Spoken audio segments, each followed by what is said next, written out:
Thank you everybody for joining us. We're really excited to talk to you today about some of the wonky things that are going on in Colorado cannabis policy and law, as well as the continuing adjustments our industry is making to, thrive in the middle of this global pandemic. So first and foremost, the housekeeping duties of introducing our wonderful team here to help share this exciting and interesting knowledge with you. First, we have Jessica Scardina, who is an attorney with the Vicente Sederberg law firm. Jessica is the chair of our regulatory practice. I may not have said that perfectly, but I'm doing my best. For those of you who don't know Jessie, she is an absolutely amazing attorney who does some really awesome work for our clients, both in the licensing and regulatory front in Colorado. Some of our largest clients rely on her really to make sure that all the nitty-gritty paperwork gets done right and gets done in a way that is effective with our regulators. And so she's going to talk today a little bit about kind of all the shifting sands underneath licensing and some other regulatory issues. And if you do need any help, she is a fountain of knowledge and a wealth of resources, as well as an awesome person and a badass mom.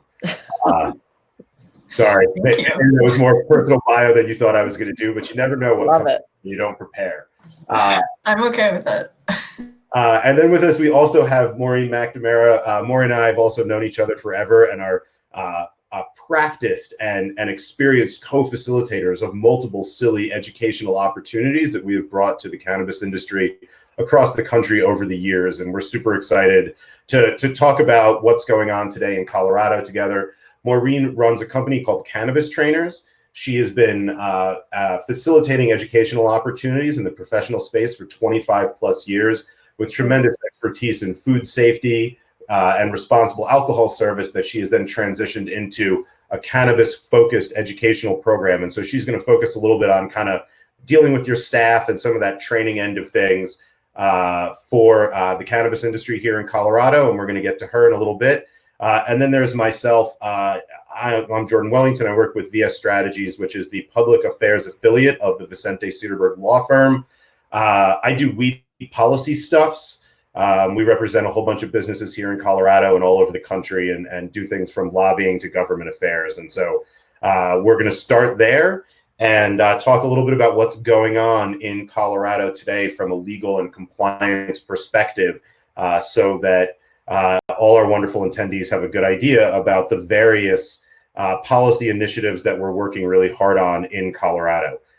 So I'm going to talk about kind of 5 areas of legal changes, and you should be aware of them and in compliance with them and be taking advantage of the liberalization of restrictive laws that they have allowed the industry to expand into. But the other thing to know is that eventually they may go away. We should get good notice from the governor's office. We're all working very closely with the governor's office to identify when those changes may go away and those new privileges are rescinded. We've definitely been promised that we'll get really good advance notice on all of those things as they come through. And there is potentially going to be an effort to codify some of these new privileges into statute next year. There have also been a slew of emergency regulations that are coming from the Marijuana Enforcement Division. The good news is that for the most part, those are just implementing the governor's executive orders. They're not creating more reading and more homework for everybody, but they are an important thing to keep an eye on. And I think when we do see them reissued and re-upped on a systematic basis, it's not a cause for concern. It's kind of the Med just keeping things in place in line with the governor's executive orders. So the first 2 bullet points are really just what we've been living with for a while. And the main takeaway should be that we should get good notice from the state when those things might change. But there is a lot of active policy making going on, and I want to update everybody on a couple of those things. So first and foremost, the Colorado legislative session is, thank you, Laura, you're wonderful. The Colorado legislative session is underway at a very odd time of the year and is almost over. All expectation is that the legislature will adjourn tomorrow. Things could bleed into next week, but most likely we're going to wrap up the policy making at the statutory level either tomorrow or in the next few days. There's good news and bad news on the cannabis front. The bad news is a lot of the wonderful priorities that our colleagues have been working on, as well as the VS Strategies team, are dead for the year. And we can talk about what may come back, and that is. But we did get some really cool stuff through. One addresses residency requirements for employees, and there's another employee-related bill about management companies, and those two did get through, and I believe they have good chances of being signed and supported by the governor's office. In addition, right now, most of the cannabis lobby corps and our advocates down at the Capitol are working really hard on a social equity bill that was actually covered in Marijuana Moment this morning. So Colorado is getting some national coverage on social equity work that we're doing, which is really great. This would provide definitions for social equity applicants to participate in the accelerator program that can then be leveraged by local governments, as well as kind of expanding some aspects of that social equity accelerator program that was created last year to allow for some more interesting or some additional business models than was originally contemplated. And so we're really excited. VS Strategies, as well as I see Shannon Fender on the call, have been supporting that bill. Our role has really been to help out the social equity advocates that have been doing an amazing job putting this together, including Sarah Woodson at Color of Cannabis, Samantha Walsh representing Simply Pure, and Wanda James, the Black Cannabis Equity Initiative, Equitable Consulting with Art Way, who always and forever will get a shout out in my mind for the great work he's done in Colorado over the years. And so we're really excited to be a part of that piece of legislation and supporting it. The other thing that we've been talking a lot about in the Colorado, lobby corps has been a bill that is moving its way through the process that has died once and is back. So we're dealing with zombie legislation here that may cause an increase in taxes on the cannabis industry. It is not specifically targeted to the cannabis industry. It is a generalized tax increase that would impact our businesses as well. And so we are trying to see what we can do, given the fact that we are an unbelievably heavily taxed industry, to address that specific issue. Unfortunately, it's not really clear what's going to happen on that bill. It is House Bill 1420. It comes on the heels of another tax increase that was specifically directed at us that we got at the end of last session. So we do have some work to do on those fronts, and I will be touching on one of those things, pretty quickly when we talk about what may come back next session right now. So an outdoor cultivation emergency bill did die in the last week or so. We expect that to come back next session. Additionally, a bill that we were working pretty heavily on in support of its primary proponents, Good Chemistry, that would have allowed some harmonization between the medical and adult use systems. And we intend to work on those as well throughout next session and hopefully create some greater efficiencies within the industry. Most sad of all at the VS and VSS end of things is an expungement bill that we have been working really hard on. Unfortunately, is not going to make its way through the process this year. Again, props to Shannon Fender, who had been working on it with us. And the goal is really to just create a more automatic and simplified pathway to expunge past cannabis crimes. But unfortunately, to do that is going to cost a little bit of cash, and anything that costs money is kind of dead this year at the legislature, while our General Assembly is trying to fill a $4 billion budget gap in a $30 billion budget. So we will certainly be back next year advocating for criminal justice reform for people who have had past cannabis convictions. Finally, I did mention taxes. And so just want to note that last session, there was an whether you want to call it an exemption that was removed or clarified at the end of the day, cannabis cultivation facilities are now required to pay sales tax on nutrient purchases. This is atypical because the nutrients are an input in the cannabis that we are cultivating. We are going to try over the next year to kind of right size that, because it really it's not consistent with best practices in tax policy. The other main thing that's going to be going on through the end of the year is MED rulemaking. Unlike most years, there's not a lot of statutory changes for the state to implement. And so this creates, I think, a great opportunity for us to do some cleanup in the regulations. I believe a lot of these changes that we need to watch are being discussed right now in the Science and Policy Working Group. We sit on a couple of different committees as well as the main group. Some of this is going to lead to an increase in testing. Hopefully, we are trying to make that increase done in more of a GMP style system. And some other ones are going to be more process-oriented requirements that bring Colorado's cannabis product safety regulations more in line with traditional good agricultural practices and good manufacturing practices. So definitely stay tuned for those changes and stay engaged. Also, Dominique Mendiola, Deputy Director, mentioned on a Colorado Leads call earlier this week that the state intends to adjust their modification of premises regulations to conform with the current practices permanently under the emergency rules. That is one area that they do not require statutory change to permanently codify. So that should be really nice and allow industry to get a little bit more flexibility. And then finally, it would not be a presentation about Colorado policy without a note about delivery and hospitality. These are great new economic opportunities that exist for Colorado cannabis businesses in our industry. And we are really excited to be working with a lot of great partners on the local level to advance both delivery for businesses and consumers, as well as creating a hospitality opportunity. We view these things at VS and VSS as kind of equal rights issues to alcohol consumers, where alcohol consumers can get alcohol delivered and can go congregate in bars and restaurants.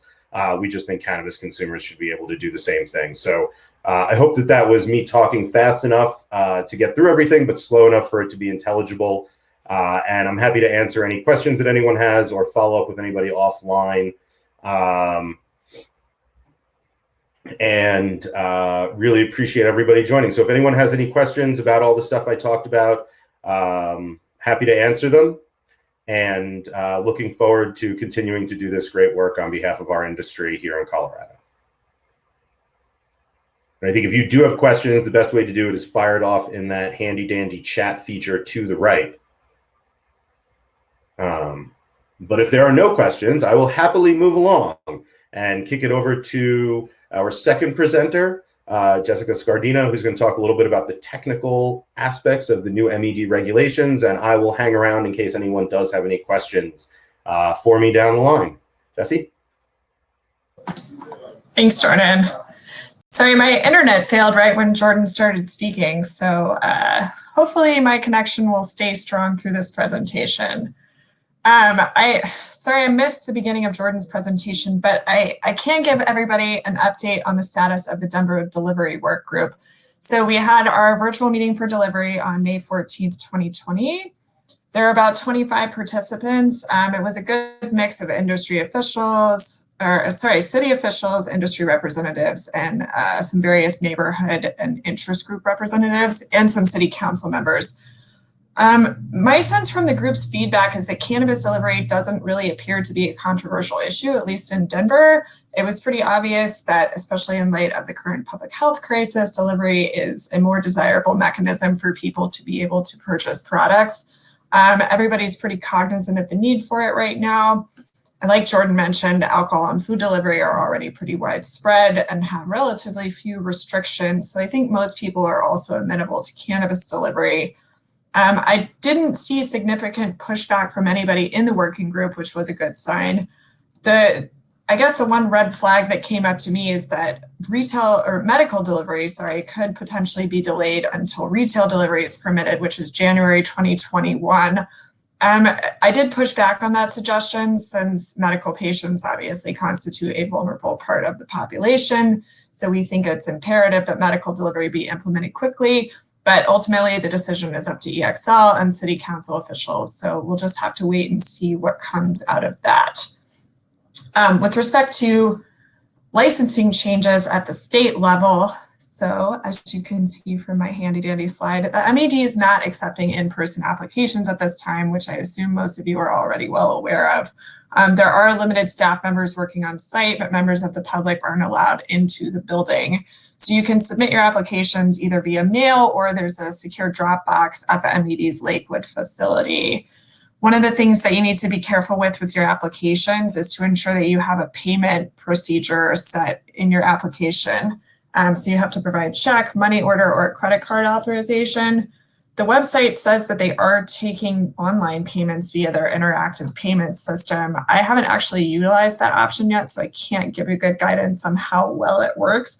But supposedly, after the MED receives your application, they'll contact you via email and send you a link to submit your payment. So I know that would be a nice, efficient payment method for everyone if it is in fact implemented right now.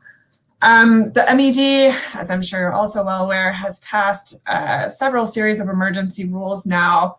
These were adopted most recently on June 5th, 2020. They're effective for 120 days from the date of adoption, but they're promulgated under the governor's executive order, which is valid currently through June 28th.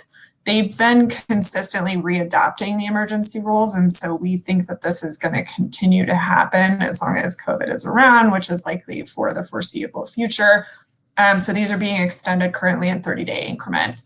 Dominique gave a presentation at a Colorado Leads meeting a few days ago where she said that the MAD is considering adopting some of the emergency rules as permanent rules. She wasn't specific as to which rules might be made permanent, but that is a possibility. So we'll keep an eye out for that. So the emergency rules, let me see where I am here. I'll just give you a brief overview because I'm going to go into more detail on these a little bit later. So they revised the existing regulations to note that failure to comply with executive orders or public health orders is a licensing violation affecting public safety, which we all know is the most severe category of licensing violation. So just make sure that your business operations are compliant with your state and local public health orders. I think I'm skipping around here, but we'll just go with it. Renewal deadlines have been extended for business licenses and owner licenses, only for those licenses that expire between March 25th and June 21st. So these will be extended about 30 days past the original expiration date. So for example, an owner badge that would expire on June 1st now will not expire until July 1st. And if you had a previous extension of a deadline, that is going to be extended for another 30 days. But just keep in mind that all your subsequent renewals are going to be based on your original expiration date. So if you get a 30-day extension this year, that doesn't mean you're going to get that same expiration date for next year. So just keep that original expiration date in mind. Unfortunately, this extension does not include employee badges. It's just for business licenses and associated key or owner badges. For fingerprinting, the MEDs temporarily suspended the requirement for owner licensees to get fingerprinted at least once every 2 years. They've interpreted this emergency rule to only suspend the fingerprinting requirement for existing badge owners. So unfortunately, this does not currently apply to new applicants. This is obviously problematic because it could essentially put a hold on new licensing applications if new applicants aren't able to get fingerprinted. I know a lot of Identico offices have been closed almost indefinitely. I checked again yesterday and it still does not appear that they are completely open for business. So we raised this issue to the MED. We haven't received definitive guidance on whether they will allow new applicants to forego the fingerprinting requirement at this time. So I would proceed under the assumption that new applicants all need to be fingerprinted before anything is going to be approved. However, I am aware of a couple of instances where new suitability applicants were approved without fingerprinting. So I think it is dependent on the investigator that you're working with and where you are in the process. There may be a path forward.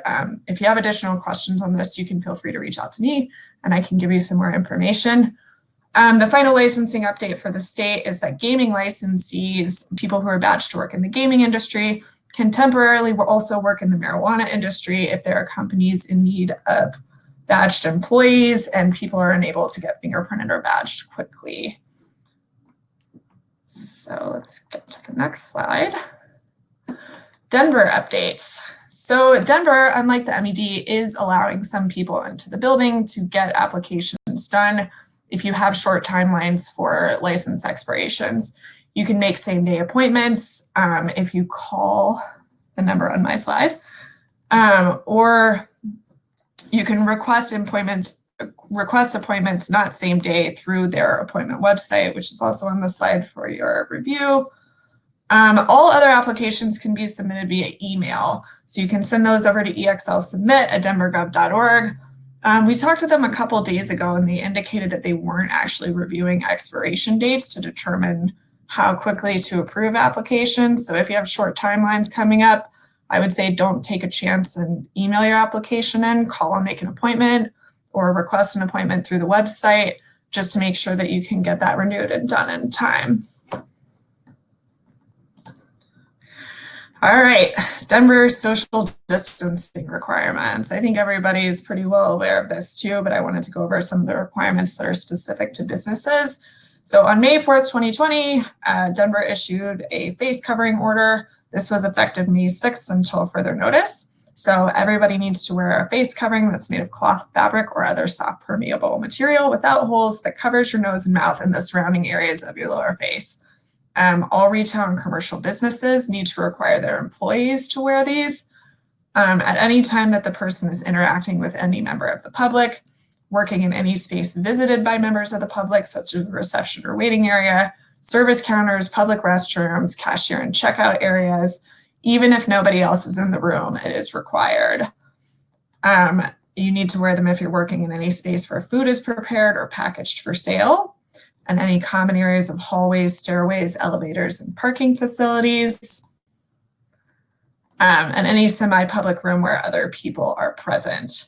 You also need to take reasonable measures, such as posting signs to remind your customers and the public of the requirement to wear a face covering while you're inside or waiting in line to get into the business.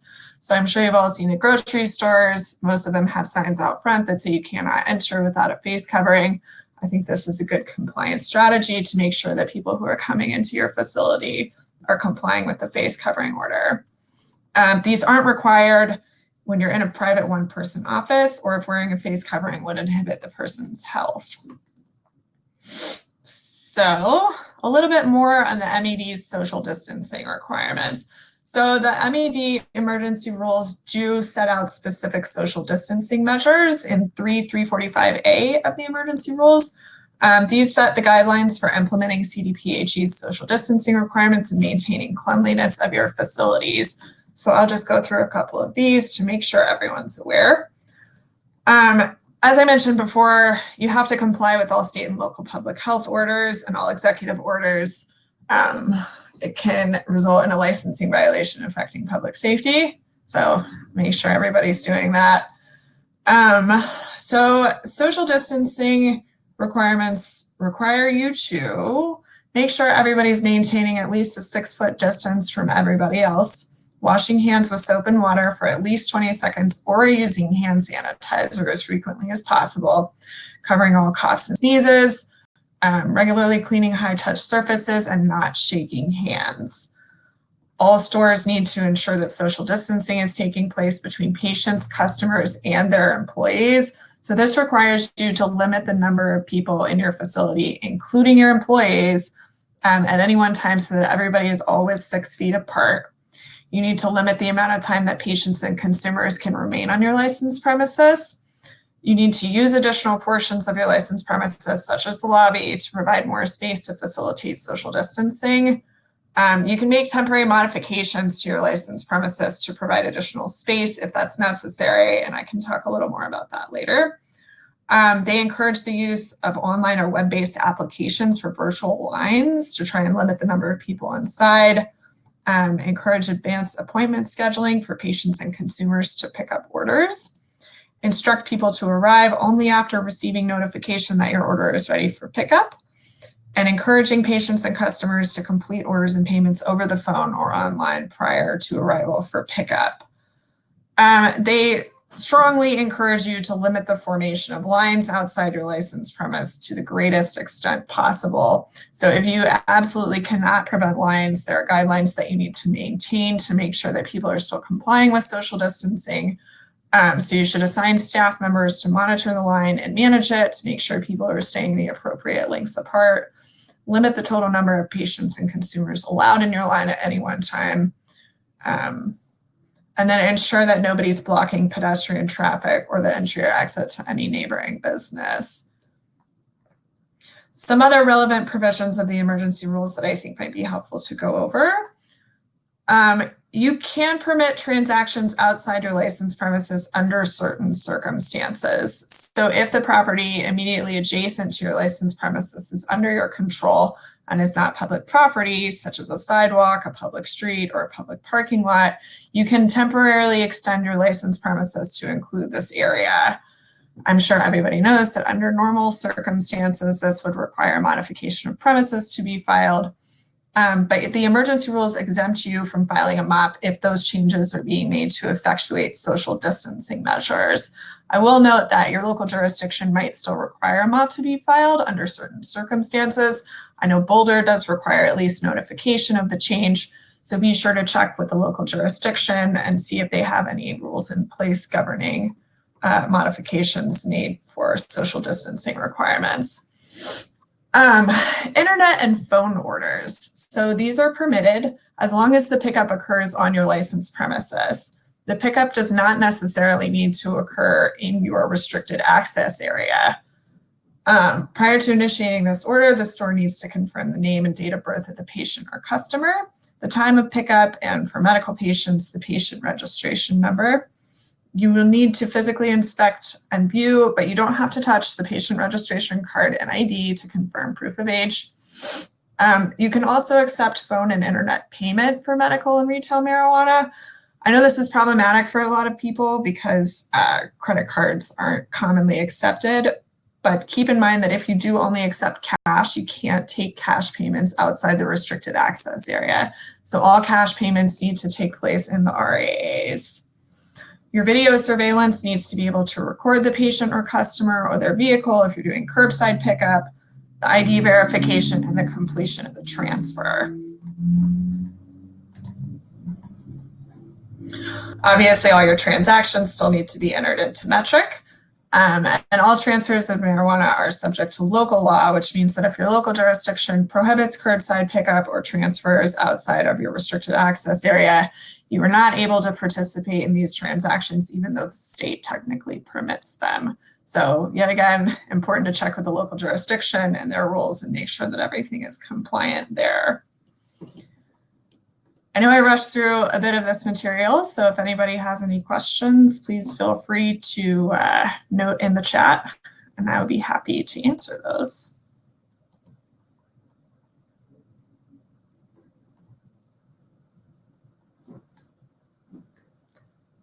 And if there are no questions, then I can pass it on over to Maureen. Hey, nice to see everybody. Welcome. So Jesse just shared some great details with us, and I'd love for you to find your chat window because I've got a couple questions for each of you that are with us live. We know we've been dealing with these emergency rules for a few months now, and I can tell some of you are live, you've got dispensaries, and I'd love to know, just a little quiz, these emergency rules were in play for 120 days. The prize of knowing when they currently expire means you're the winner.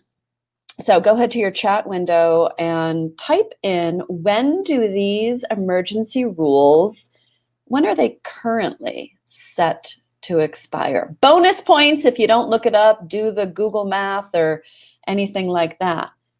Like there's a thing called Google Math. So do I see any answers coming in? Lloyd is saying 2023. I like your optimism there. Brendan, you're going with the end of August. So emergency rules. Let me see if any other correct guesses come in yet. These rules are 120 days from March 11th. What does that mean for us? We still have them in play until at least July 9th. Now, as already mentioned, there is some hope that these will certainly extend beyond where we currently are. So stay in touch for that possibility. But right now, on July 9th is when these emergency rules are set to expire. As we know, as Jesse just mentioned, the pre-orders, I'm sure, and prepaying online has been something your customers have really enjoyed. And the curbside convenience. Now, as mentioned with curbside, and I really appreciated some of the MED clarifications as well, is that a curbside doesn't mean that someone can just roll up to the front of your store on foot or some such, and you could have one of your bud tenders or agents hand them a tablet and they could order just right outside the store. That's a no-go for curbside. Curbside means these orders have already been placed via phone or on that online ordering system. And then, of course, the curbside pickup is happening As Jesse mentioned, the curbside means on your private property directly adjacent that is still under surveillance of your video cameras. And of course, no cashola outside your brick and mortar. And that is true until at least early July. Now, I'd love to know, as Jesse mentioned, we are all quite familiar with this time of the social distance shuffle, is what I'm calling it. It means if you're stepping forward, I'm stepping back. And we want to be attentive to this. Now, remember, wanting to see a lot of coaching. And so by this time, your regulars know the deal for coming in and complying to the rules. But for those people that are still new orderers for you, we really want to make sure that they understand the whole process once they show up at your establishment. And there's a couple ways to do that. One is really being repetitive. The phone order person or the details that are above placing the order online really need to spell out with intentional detail about what to expect when people show up. And that's really key. I'd love you to go back to your chat feature and let me know, because of the social distance shuffle and maintaining that 6-foot separation between people, what's the potential fine for that? Go ahead to your chat window, let me know. It's actually in the rules. The contained penalties of sections 25-1-114 CRS. Any guesses to what that fine could be? Now, we know for a violation affecting public safety, that can be up to $100,000. Thankfully, it's not that. All right, I'm going to leave that little cliffhanger out there for a moment while you possibly get those guesses in there. Now, if you're wondering about these, the mask rules, etc., at this time, I'm hopeful that the people coming in to shop with you, we're just accustomed to it. And as Jesse mentioned, I think it's hilarious that we need to define what a face covering is. A friend of mine took a flight recently and took a picture of a passenger on this flight that was obviously pretty ornery and wasn't game with the whole face covering thing. So he had a face covering made of fishnet face covering. It was a very wide fishnet, probably about the size of my thumb through each hole. Obviously defeats the purpose. So Jessica was kind enough to read us the definition, which means there are no holes in the face covering. So if somebody comes to shop with you with a fishnet face covering, that's a no-go. But one of the reasons I'm bringing this up, I know that several of you are currently working for dispensary companies.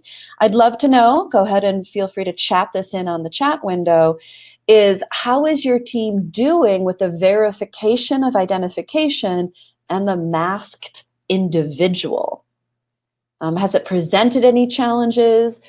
Were there any increase of the shenanigans of the borrowed IDs and the mask, thinking people may not be able to tell? So if you've got a story from the street about that, feel free to pop it into the chat window. I want to see that. We believe it is absolutely perfectly a reasonable request to invite people to lower their face covering briefly to ensure that they are the person who they claim to be. A brief lowering, it's all on camera, and being able to match who that person is. Of course, we can tell a lot from physical description, height, eye color, etc. But if we need to take a quick look, totally reasonable to do that. Now, part of this emergency rules until at this point, July 9th. July 9th is the date where these emergency rules expire. That's 120 days from March 11th. That we don't actually have to physically touch the ID. It does have to be physically present, but we don't have to touch it. And I've seen a mixed bag about agents at dispensaries touching IDs. I would invite there to be sanitizer or wipes, both for your protection and for the protection of the consumer or patient as well. So that is a nice feature that right now that will not continue after emergency rules, after pandemic action. We're going to want to get right back into physically touching that ID so we can be looking, feeling for those tactile features, turning the ID over, putting a magnifying glass up against that. We go through all of these details in our Sell Smart Responsible Vendor Training program, which is very updated. We keep updating it as the emergency rules move along or FAQ comes out. So all of this content is current for everyone that's taking those classes right now. All right, so in addition to making sure people are who they claim to be as the face-covered individuals that they are, your team may be feeling quite fatigued with the details of COVID-19 and the social distance shuffle. Like no time ever, in order to keep ourselves healthy, has there been that thorough, frequent hand washing, and to make sure that we're keeping ourselves healthy. Also, our workplaces not only need to be cleaned and sanitized, but according to the CDC, those high volume areas need to be disinfected, which is even a little more potent than sanitizing. And as we've watched the global current events in the last 2 weeks, your team has likely seen and or been participating in protests. And I've certainly seen the, which is so important. And I hope everyone's getting involved with that. But we've also seen perhaps are we still doing a pandemic now? Because we've seen a lot of large social gatherings. And it is really important to ensure that as the leaders of our organizations, we are coaching and corrective coaching our team and our customers and patients. We are still in this, and it's part of the emergency rules. Now, I didn't see any guesses come through on the chat window, but the fine, if there's a social distance not occurring, if our line is clustering, it can be up to $1,000 fine. So we want to make sure our customers are complying with the rules of a pandemic as well. And as we watch global events in our container, the compliance fatigue cannot happen. And as such a highly regulated industry as we are, we're very used to know the rules and play by them. Even if we may not agree with them, we have to move this industry forward with integrity and play by them. And so have that hand sanitizer on the ready. Keep coaching people that social distancing is still a thing and may very likely still be a thing past July 9th. All right. Now, as far as keeping your team inspired in this pandemic, there's people that are probably feeling restless. They simply don't agree with the science. And I'm going to invite us as the leaders to empathize and understand that everyone has a different perspective. You might have employees that are bringing in articles about Sweden or how New Zealand has handled it and is reopening. And because we are very much still in emergency rules, regardless of an employee's current perspective or interpretation that face coverings aren't a need or whatever that may be, it is most certainly still a rule. And to move forward positively, we must comply with all rules. But as none of us liked hearing from our parents growing up when we asked the question, why? And we heard, because I said so, that wasn't enough for us. And so for that, keeping the morale and inspiration elevated and elevating, we really want to encourage people to think about, why are you in this business? And if it's to eradicate old paradigms, we must continue to play by the rules. And of course, be an advocate and help change the rules if we need to. Those are all part of where every voice matters. One of the things I'd invite you to consider is, if you as a leader are also feeling that compliance fatigue and might have mixed feelings about face coverings or fishnet face coverings, is to invite your team members to inspire and motivate each other. And whether you're doing daily group meetings or team huddles, is allow other people on your team to step in to create that inspiration morale booster. After reading many articles about how do we keep our team's morale up, it's often being in action. And there is no time like the present to be actively involved in our communities, changing perspectives. So whether that's helping out with something that could be socially distancedly done responsibly, activism, food banks, helping change rules with police brutality, protest, whatever that may be, get your team involved outside of just what we're doing at our cultivation facilities, our dispensaries, our kitchens, etc. All right.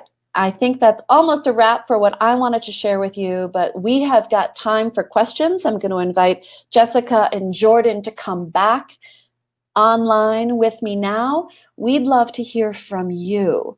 So join us in the chat window, type in your questions, and let us know what else we may provide details, clarify for you. We've covered what's happening in Colorado, some of the legislative changes. We've looked at the rules for social distancing, these emergency rules when they're currently set to expire. I saw Shannon make a comment earlier that we're looking to possibly extend curbside, put that into the rules officially. So things like that could be coming up. Jordan, Jessica, feel free to join me. And let's take a look and see if there's anything else we can answer for you, share with you about what's happening and where we're going.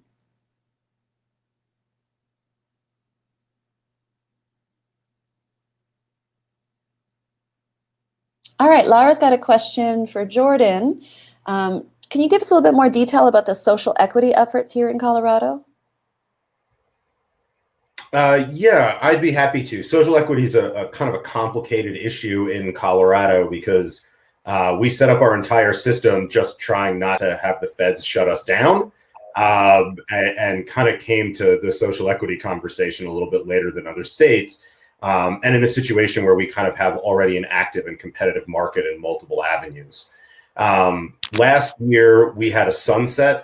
Sunset basically means that, for those of you that don't know, it just basically means the entire marijuana program was going to expire if it wasn't readopted, which it always is, but it gives us a chance to kind of take a fresh look at the regulatory program.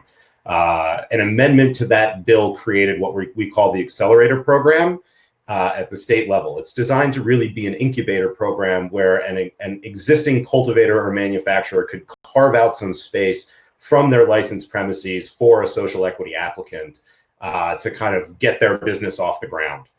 As we kind of have started to work on implementing other aspects of new business opportunities like delivery and hospitality, local governments have expressed significant interest in making sure that we do a better job this time around of creating a more diverse industry and creating opportunities for marginalized communities. This led to a fresh look at the state level of the definition of who can participate in the accelerator program, because local governments wanted to ensure consistency between jurisdictions and were asking for a more fleshed out definition at the state level. So we worked supporting a bunch of other social equity advocates that had put a definition together. Right now, basically what's going on is that the session ends tomorrow. The bill was introduced yesterday, went through its committee hearing in the House yesterday and second reading in the House. It then needs to get through third reading, Senate committee, and Senate second reading today, followed by third reading in the Senate tomorrow if it's going to get through. So you can pass a bill in Colorado in 3 days, but sometimes it takes a lot of work. And so things are looking good, but we still have quite a bit of work and a very, very long day ahead for our lobbyists at the Capitol. Assuming that bill gets passed, it would also create opportunities for more traditional incubation facilities, not just carving out a space in someone's grow, as well as opportunities for potentially franchise or theoretically similar to a franchise, but not under federal law franchise, because we're still all criminals in the eyes of the federal government, to do franchises for stores.